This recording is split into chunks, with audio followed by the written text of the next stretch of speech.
టీమిండియాకు ICC T20 ప్రపంచ cup 2026 అందించి చరిత్ర సృష్టించిన కెప్టెన్ సూర్యకుమార్ యాదవ్ పై భారత సెలెక్టర్లు వేటు వేసినట్లుగా తెలుస్తోంది.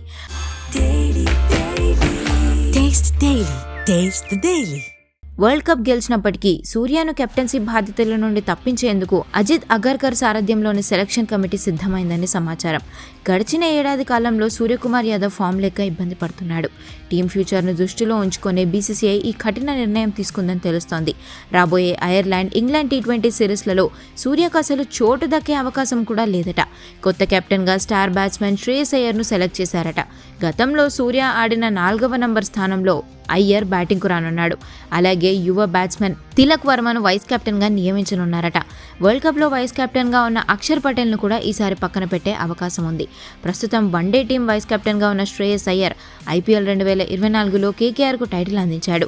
తాజాగా జరిగిన సీజన్లో పంజాబ్ కింగ్స్ తరపున 14 మ్యాచ్ల్లో 498 పరుగులు చేసి సూపర్ ఫామ్లో ఉన్నాడు.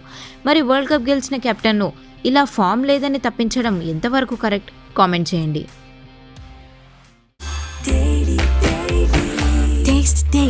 Taste the Daily.